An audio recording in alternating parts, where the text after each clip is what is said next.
kami dari kelompok 6 ingin mempresentasikan hasil diskusi kami, yaitu rugi-rugi propagasi komunikasi satelit. Nah, sebelum kita melanjutkan topik yang akan dibahas pada presentasi kali ini, kami ingin memperkenalkan nama kami. Nama saya Jarlun Putar-Putar dengan NIM 2205062040. Perkenalkan, nama saya Korneti Fani Panjaitan dengan NIM 2205062018. Perkenalkan, nama saya Valentino Firdaus Nabarat dengan NIM 22056-2008. Baik, saya akan menjelaskan di latar belakang. Komunikasi satelit memungkinkan kita untuk terhubung dengan ke seluruh dunia. Namun, sinyal yang digunakan harus menempuh perjalanan yang sangat jauh melalui atmosfer dan ruang angkasa. Perjalanan panjang ini menyebabkan terjadinya rugi-rugi propagasi yang pada dasarnya adalah pelemahan sinyal saat merambat dari pengiriman ke penerima. Sebelum kita memasuki materi lebih dalam, kita harus mengetahui apa itu rugi-rugi propagasi. Rugi-rugi propagasi adalah penurunan daya sinyal selama transmisi dari suatu titik ke titik lainnya.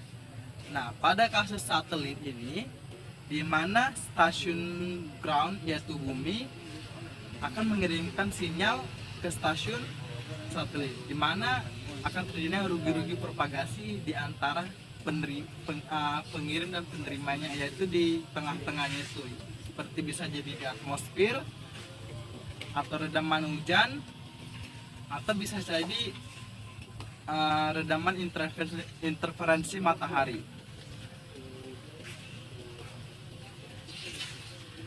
Rugi propagasi adalah akumulasi dari 1. Redaman saluran transmisi, 2.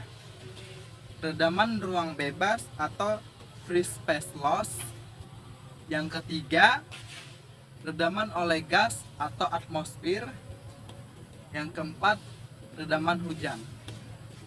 Baiklah, saya akan menjelaskan tentang rugi-rugi saluran transmisi. Nah, rugi-rugi saluran transmisi ini, redaman saluran transmisi atau transmisi ini yaitu ada master station atau stasiun bumi dan juga ada satelit. Nah, redaman saluran transmisi ditentukan oleh loss feeder dan benching. Nah, apa sih itu loss feeder? Feeder loss atau loss feeder merupakan hilangnya daya akibat adanya redaman pada saluran transmisi atau feeder yang digunakan.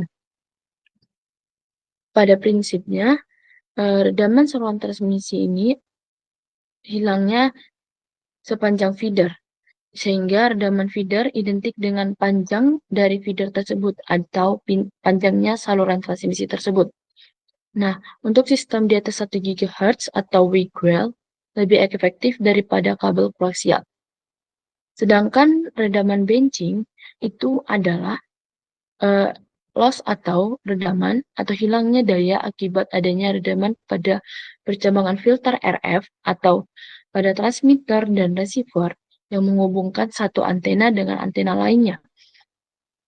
Yang menghubungkan dari saluran transmisi uplink dan downlink. Itu bisa terjadi loss benching. Terus selanjutnya yaitu ada redaman akibat gas. Nah, redaman akibat gas itu pada prinsipnya yaitu di atmosfer itu ada berbagai gas. Ada 78% helium dan juga 20% oksigen.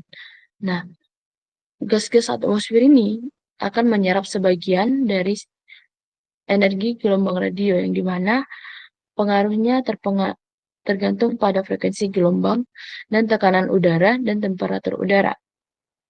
Nah, tekanan udara dan temperatur yang paling mempengaruhi yaitu oksigen dan helium. Sedangkan pengaruh akibat gas-gas lainnya seperti CO2, NO, N2O itu dapat dihiraukan. Pada sistem transmisi beroperasi pada frekuensi kerja di bawah 10 GHz. Di bawah 10 GHz itu, redaman gas atmosfer dapat diabaikan karena kecil pengaruhnya. Akan tetapi, untuk frekuensi di atas 10 GHz redaman gas atmosfer perlu diperhitungkan. Ya, saya akan melanjutkan penjelasan dari Cornelia, yaitu redaman hujan. Redaman hujan adalah fenomena yang terjadi ketika tetesan air hujan menghamburkan dan menyerap energi dari gelombang radio yang melewatinya. Ini memiliki dampak signifikan pada komunikasi satelit, terutama pada frekuensi tinggi seperti yang digunakan dalam teknologi komunikasi satelit.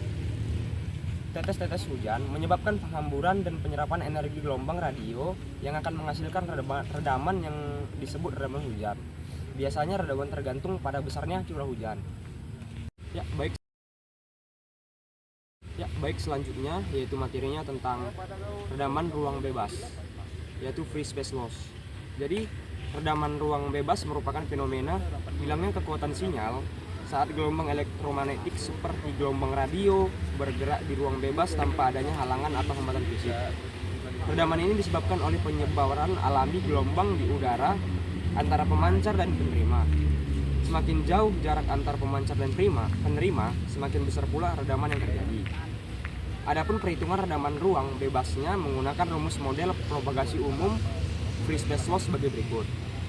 LFS dengan satuan desibel sama dengan 32,44 plus 20 log F dengan satuan desibel megahertz plus 20 log D dengan satuan kilometer, atau LFS dengan satuan desibel sama dengan 92,45 plus 20 log F dengan satuan gigahertz plus 20 log D dengan satuan kilometer, di mana F sama dengan frekuensi kerja dengan satuan megahertz atau gigahertz.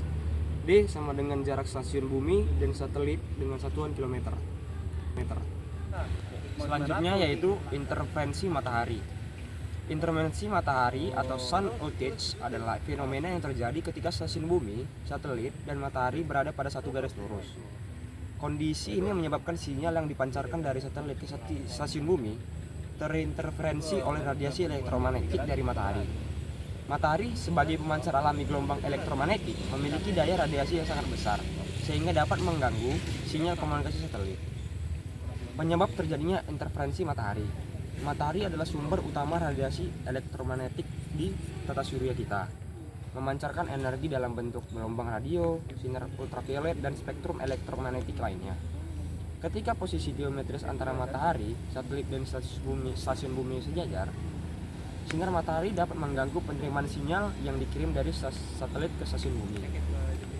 Interferensi ini terutama terjadi pada jalur frekuensi yang sama atau berdekatan dengan frekuensi sinyal satelit. Karena daya radiasi matahari sangat kuat, sinyal dari satelit yang relatif lemah menjadi sulit untuk dideteksi oleh stasiun bumi, menyebabkan gangguan komunikasi atau hilangnya sinyal untuk sementara waktu. Faktor ini terjadi bila stasiun bumi satelit matahari berada pada stasiun garis lurus. Hal ini akan menyebabkan frekuensi carrier akan terinterferensi oleh sinar matahari. Seperti diketahui, pada hakikatnya matahari merupakan pemancar gelombang elektromagnetik dengan daya yang sangat besar.